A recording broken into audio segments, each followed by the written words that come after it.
What I know for sure is when you get to phase 4, you recognize you've gone and grown as far as you can go on your own. Hey there, Beacon. Welcome back to the Bounce Back Blueprint Community Podcast. I am your Bounce Back guide, Tiffany Huff Struthers, and I'm excited to have you here with me today.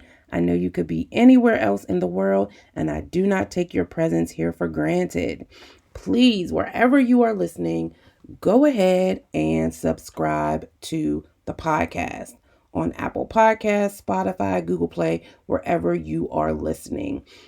Before we jump into today's episode, I want to take the time out to read a review because I am really grateful for the reviews that are being left, regardless of if they're on Apple podcasts or anywhere else where you leave a review. They do not go unnoticed. They are greatly appreciated, and I want to be sure that I recognize each of you, part of the Bounce Back Blueprint family, the beacons of light and hope, for sharing and leaving these reviews. So here's a review from Kimono, and it says, Cornerstone, the basic part of something, the most important stone. I received divine downloads when listening to the Cornerstone episodes. I have been in search of a blueprint. Yes, I specifically asked for a blueprint that is combination of life experiences, honesty, and spiritual teaching guidance. Tiffany provides you with both. Get comfortable with the rewind button because, honey, thank you so much, Kimono, for leaving that review. If you haven't listened to the Cornerstone episodes, obviously, you know you need to pause right here and go back and dig into those cornerstones because Kimono is right. There will be some divine downloads for you when you tune in. Today, we are wrapping up our first series, and that has been the series on the 4 phases of trusting God. Also, if you have not listened to the first 4 episodes in this series, then of course, I also encourage you to stop right now and go back and listen to those because there is a build up here. Very quickly, I will give you a recap of the first 3 phases. Phase 1 is I can't trust God. Phase 2 is I should trust God. Phase 3 is I will trust God. And today, phase 4 is I must trust God. This is where prayerfully, through the journey we are going on through the Bounce Back Blueprint, through these episodes and the work that you are doing with God and yourself, this is prayerfully where you will grow to. So, I'm really excited about what we are going to share today. So let's just dig in. Phase 4, I must trust God. And what I want you to remember in phase 4 is that you need to focus on your faith. And in order to focus on your faith, you must be strong and courageous. And so our scripture focus for phase 4 comes out of Joshua 1. It's verses 6 through 9, 4 of my favorite verses, and it simply says, be strong and courageous because you will lead these people to inherit the land I swore to their ancestors to give them. Do you hear that? You will lead these people to inherit the land. This is how powerful your story is. Be strong and very courageous. Be careful to obey all the law my servant Moses gave you. Do not turn from it to the right or to the left, that you may be successful wherever you go. Hear that. Focus on your faith, right? Do not turn from the right to the right or the left. Keep the book of the law always on your lips. Meditate on it day and night so that you may be careful to do everything written in it. Then you will be prosperous and successful. Then you will make an impact and an income. Have I not commanded you? So I want you to notice the progression.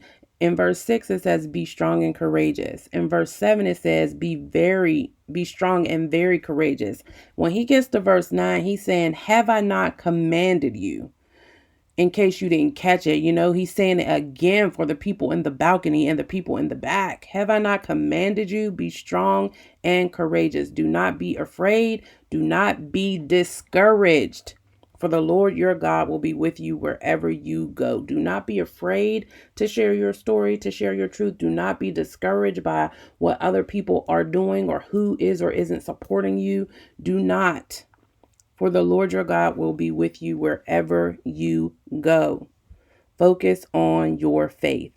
In phase 4, you begin to realize you've gone as far as you can go on your own, and you recognize you've been running from yourself, from God, and from the call and mission of your life. And if you're honest, you're just tired of running from the truth that you have a powerful story to share. You're tired. You're tired of running. And the reality is, you can't outrun God anyway. And so you surrender in phase 4. You recognize you must trust God. It's at this point, though, that everyone and everything around you begins to shift.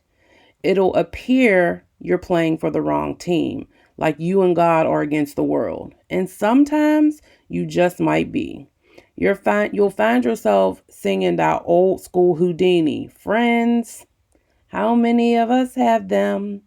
Because when you start to live like when you start to live with the truth that you must trust God, you begin to be elevated at God's speed, and people will start looking at you sideways. You'll start to second guess things you've held true your entire life, and it gets scary. It gets really scary. When it does, you need to hold tight to and meditate on Joshua 1, 6 through 9. Because you'll have those days and those weeks. And if I'm honest, maybe even a month here or there when you're like, you know what, God, this is not what I had in mind. You might even consider running again. You won't get far though. I'm going to tell you how I know, right? Go ahead, grab your journal, your tea, and let's get into this. A statistic once again. I rarely share this with anyone, but when I got pregnant with my youngest son, I wasn't sure I was up to the challenge of having another baby. Another baby so soon. Another baby who be born into the tumultuous world that had become the life of his older brother. Another baby with a mother and father who I wasn't sure should attempt to build up or tear down the glass house we were inhabiting. If only briefly, I considered an abortion. When I found out I was pregnant, I'd just literally left the father of my children in the house we shared and moved into a new apartment while he was out working. I'd just taken about a $10,000 pay cut to pursue what I thought was the job of my dreams, and I was barely getting by. I was afraid another baby would be the straw that broke this camel's back. And when I was sharing this with one of my ride or die, too many of my secrets for us to be anything other than friends, she said, Tiff, that's not you. I've been through it, and that's not who you are. Suck it up. You're going to have 2 kids. You got this. Lisa, I was having one of those, what you talking about, Willis type of moments. I thought for sure she'd say, I'll be there to hold your hand through the procedure. In that season, I was feeling defined by the statistic of poor, single mother of 2. It was not a good look. But God, He used her to remind me I wouldn't be alone as I moved boldly and courageously into the next chapter of my journey. As much as it pained me, frightened me, and some days depressed me, I moved forward, refusing to let it defeat me. You got to remember, you can't let the taunting deter you. When the news broke, I felt kind of the way Janet Jackson did after that boob incident. Exposed. The boy's father had recently been outed on this website called don'tdateemgirl.com. I seriously can't believe that was my life. And he was driving around in his BMW as if life was grand. Meanwhile, I was feeling like I was the punchline to everybody's jokes. In the hood, the website and comments were all the buzz, and in the office, I was the black girl who couldn't get to work on time because of her daycare and baby daddy issues. My phone rang off the hook with people questioning me, people who had something to tell me. I was wondering where the hell God was going with this storyline. Like, what was becoming of my life? Have you been there when it feels like everyone is watching and things just keep getting worse and worse? Not only was I going through a second pregnancy with a less than perfect baby daddy, and that's the rated G version, I was fighting him for child support, struggling to pay for daycare for my older son, and I had a severe case of sciatica. I wanted to run away, but with sciatica and a 9-pound baby growing inside of me, I couldn't get very far. The struggle was so real, but so was God.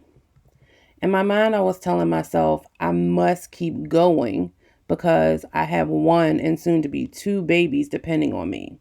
What I didn't know was God was building his reputation on me the entire time. I didn't know then, but I know now God was teaching me why I must trust him. I had no idea there were other young women watching me, thinking I was handling the struggles of single motherhood, juggling bills and babies, smiling through the tears, and still being light for others. I didn't know that others thought I was doing all of this with grace. Others thought I was strong, bold, and built to break through every wall built up around me. I didn't realize how my life and the lives of others depended on my realization that I must trust God. And the same is true for you. There are people whose lives are dependent upon your realization that you must trust God. God is building his reputation on you, sis. He's building his reputation on the story that you have to trust him to share. The truth is, we have to be strong and courageous if we're going to live a life where trusting God is what we must do, because it's a life of being elevated to new levels where we will encounter new devils. The key, though, is to focus on your faith, because when you're focusing on your faith, when you're focusing on the truth of who God told you you are, who God promises you will be, and what God says you will do, there's no level or devil you're not bold or courageous enough to face. Even in the midst of becoming a statistic with a baby daddy who was a convicted felon, even embarrassed by the exposure of dealing with abuse and having to put my pride to the side and enduring the traps of poverty I'd worked so hard to escape, I remembered who God told me I was, and I focused on what God told me I would be, do, and have. I focused on my faith because it was all I felt I had many days. And when I focused on my faith, I acted with boldness and courage I had no idea was deeply rooted down deep inside of me. And it's rooted down deep inside of you too. There was this Lauren Hill song I listened to a lot when I was pregnant because so much of the lyrics resonated with me. The song is called Zion. If you're familiar with the miseducation of Lauren Hill, you know this is a banger. Here are some of the lyrics that really resonated with me while I was pregnant. Unsure of what the balance held, I touched my belly overwhelmed by what I had been chosen to perform. But then an angel came one day, told me to kneel down and pray, for unto me a man-child would be born. Whoa, this crazy circumstance. I knew his life deserved a chance, but everybody told me to be smart. Look at your career, they said. Lauren, baby, use your head. But instead, I chose to use my heart. Now the joy of my world is in Zion. My son's name is Zion. He is here because I trusted God with my whole heart. He is here because I trusted that even with the crazy circumstances, God said his life deserved a chance. He is here because even when everyone told me to look at my career and everything else that could change, all that I had to lose, I chose to focus on my faith and trust God to be with me as I boldly and courageously welcomed him into this world. He has brought so much joy to my world because against all odds, I decided I must trust God and not myself. I don't know what people are taunting you about right now, sis. I'm not sure what you've been thinking you must do for your kids, your friends, or your spouse. I don't know what circumstance is stopping you from trusting Him with your whole heart, but what I do know is you must. You must focus on your faith if you are really serious about bouncing back. You must be bold and courageous if you're going to share your story to make an impact. You must trust God to bring joy to your world against all odds with your whole heart. Remember, God is building His reputation on you. You don't know who's watching you. You don't know whose life your decision will change. But accepting that you must trust Him will immediately change your own. You must trust Him. And of course, this is a journey, right? You have to do the hard work. You need to have a heart to heart with yourself, and then you need to have a heart to heart with God. And more than likely, you're going to need to have another heart to heart with yourself. And in fact, in this phase, you will consistently be having heart to heart with God and yourself. And so here are some questions that you can dig into in your journal, in your quiet time, when you're praying with your accountability partner or small group. Here are some questions. Why are you afraid to trust God with your whole heart? How has what people will think of you impacted your decision not to trust God? And to take that a step further, how has what people will think of you impacted your decision not to trust God, to use that mess, yes, your story, as a message to bless others? Do you value people pleasing more than pleasing God with your life and your decisions? Remember, your journal is a judgment-free zone, so what you write there is between you and the Lord.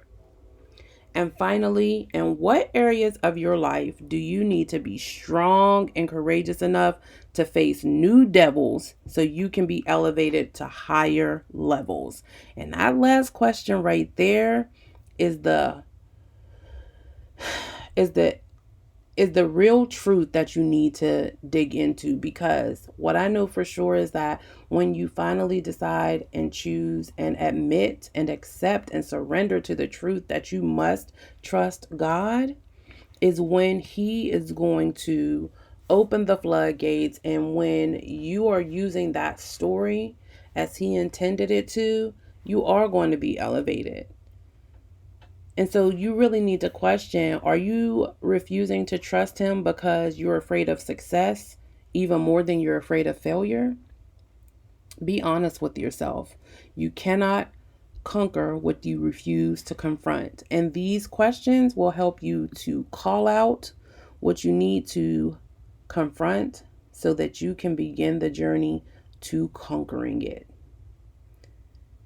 If you haven't already, I really, really encourage you to leave a review, rate the podcast, because when you do, you make it much easier for other beacons like you to find the podcast and be blessed by what you have been blessed by.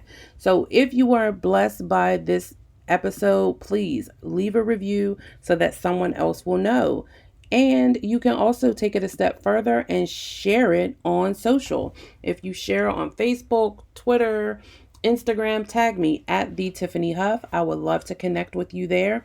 Last but certainly not least, if you have not already, you need to hit the subscribe button so that you can be the very first to know when a new episode is released. And of course, you are once again being extended the invitation to join us in the Bounce Back Blueprint community, where you can get connected to like-minded women like yourself, like-minded beacons on the journey from setback to impact and income.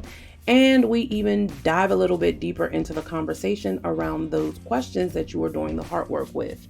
So you can grab the link to join the community right in the show notes.